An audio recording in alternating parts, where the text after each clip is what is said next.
Welcome to the Deep Dive. You've shared your sources, and we are delivering the analysis. Today, we're digging into a really transformative book, Eric Schlosser's 2001 bombshell, Fast Food Nation. Our mission here is, well, to get beyond just saying fast food is bad and really pull apart the mechanics, the hidden structure of this huge global industry. We want to pinpoint how that drive for convenience, for speed, and profit ended up creating these deep costs to the economy, to health, to society, things you don't always see. You really need to know what you're actually paying for with that cheap meal. Right. And Schlosser's work is all about those mechanisms. It's not just like a list of complaints. It's a systemic look. The core idea, the thesis we're seeing, is that this fast food model, it forced a huge change in American life and eventually global food production. And that change consistently put corporate profit, the bottom line, ahead of public health, worker safety, and environmental sustainability too. It's really about these massive trade-offs. Okay, so let's start where it all began. The blueprint, right? To get how this machine works, we need to look at the origins. That's McDonald's, Kroc back in the 40s and 50s. It wasn't just selling burgers, it was like a food factory. Exactly. That's the key insight. Kroc's genius wasn't the food itself, not really. It was applying industrial production ideas to making food. He was obsessed with basically three things: speed, efficiency, and making everything exactly the same. Uniformity. He needed it so that, a burger in California tasted identical to one in Chicago, even months later. And that uniformity, that meant taking the human element out, didn't it? Standardize the process so the result is always predictable. Precisely, yeah. If you don't need skilled cooks making judgment calls, you control everything. The standardization means it's all timed, portioned, cooked by the book, a corporate script. They basically perfected an assembly line for food, turning cooking, which is usually kind of creative and human, into something totally industrial.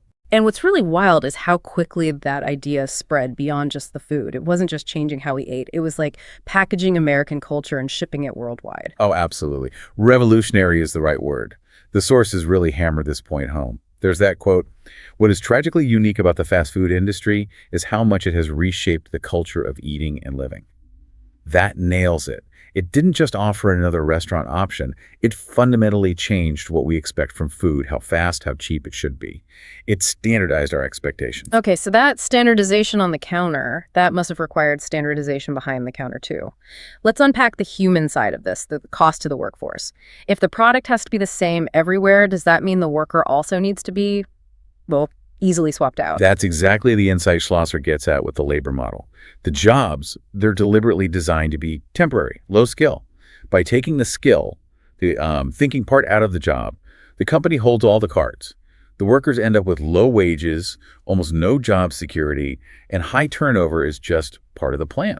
But you always hear the argument, don't you, that these jobs are a good starting point for teenagers or people needing flexibility. Schlosser takes that argument head on.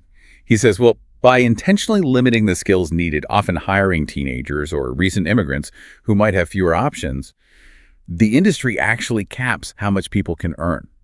It limits that social mobility you mentioned. Mm-hmm. The whole system needs cheap labor, so the jobs are designed to stay cheap. It holds people back, and the cost is basically borne by the workers. Okay. That leads us straight to the other big human cost. Not the workers this time, but us, the public, health.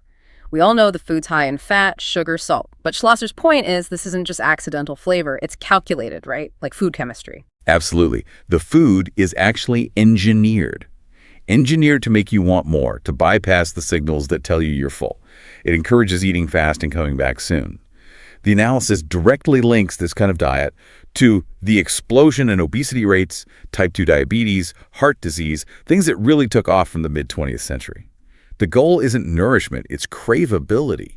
That means dense calories, artificial flavors, chemicals designed to hook you. And maybe the most disturbing part of this is how it locks in future customers. When Schlosser discusses the marketing, is he saying the whole system relies on getting kids hooked early? Or is that just a side benefit for them? He argues it's dependency. Yeah. The sources show really aggressive marketing aimed squarely at children. Using cartoon characters, toys and meals, playgrounds, it's about building this deep emotional bond with the brand before kids can really think critically about it. So you establish these unhealthy eating habits for life. You secure generations of customers. And the health costs, that becomes society's problem, the public health system's problem. The profits stay private. Wow. Okay, so the standardization in the restaurant, it has to rely on standardization further up the chain. Let's follow that cheap patty backwards. This is where we get into that hidden world of industrial production, the supply chain. Right, and this is where the book becomes real investigative journalism.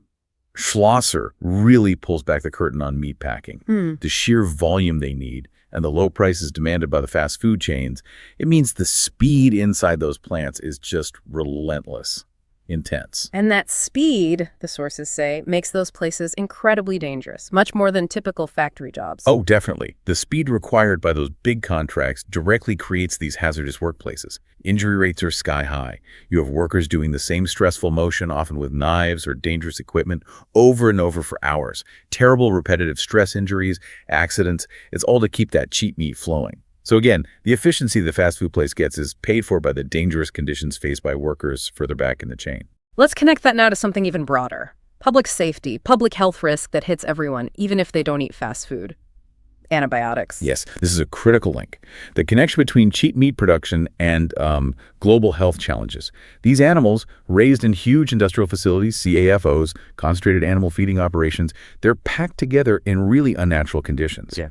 That density makes disease spread easy, so they rely heavily on antibiotics, not just to treat sick animals, but often, constantly, preventatively, just to keep them alive and growing fast enough to hit market weight. So the system itself is basically creating like an incubator for superbugs, for antibiotic resistance. That's a good way to put it, yes.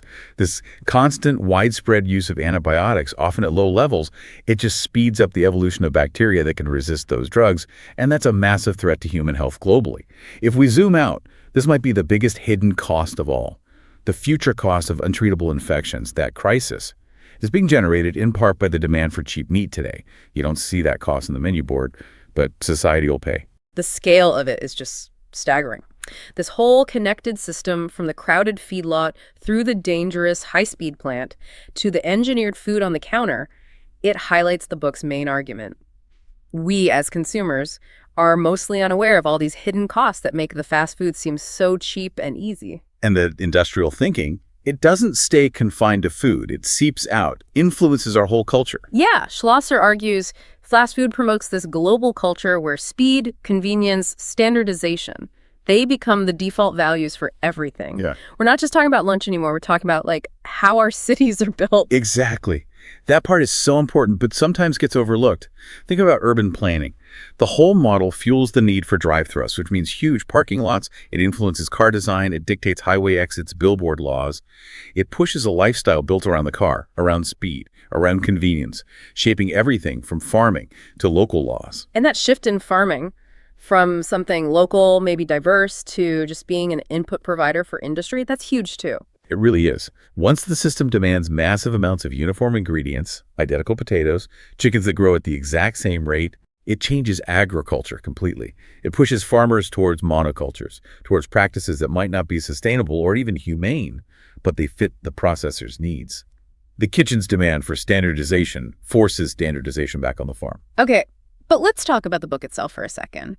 It was obviously powerful, but didn't some critics say the tone was maybe a bit intense, alarmist maybe, and that the detail, especially on things like meat packing, could be a lot for a general reader? That's a fair point. Any deep investigation like this can face that criticism. Yeah. But I think the sheer impact of the book kind of answers that. If you look at its legacy, it gets a high rating for a reason. It didn't just get reviewed. It genuinely sparked global debates almost immediately. People started talking seriously about food safety, obesity, how workers are treated, corporate responsibility. Right. It wasn't just documenting the problem. It actually drove change. It got policymakers' attention, led to hearings, and definitely gave a huge boost to movements like slow food and sustainable agriculture that we see now.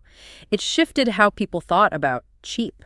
So yeah, we've covered quite a bit, the way it changed eating habits, the labor reality for millions, and these critical, often hidden issues in the supply chain and public health that Fast Food Nation brought to light. And the core takeaway seems clear. It's about understanding this link between extreme standardization, business ethics, and why we need more awareness, maybe more regulation, to deal with the downsides. The book really shows how maximizing efficiency above all else just pushes the costs somewhere else onto workers, onto our health, onto the environment. It makes you ask that fundamental question. Is it really cheaper if the price is paid later in collective health problems or precarious work? Exactly. And as you think about this deep dive into a book from way back in 2001 that really shook things up, here's a final thought to consider. Nowadays, you see all the big chains with these glossy corporate social responsibility reports talking about sustainability, worker welfare, all that stuff. Given this book's influence over the past 2 decades, how do you see those reports? Are they signs of real systemic change, or are they maybe just sophisticated marketing trying to put a better face on the same basic industrial machine Schlosser described? That journey from the farm to the wrapper, it's still going on. And, your informed choices are part of what writes the next chapter.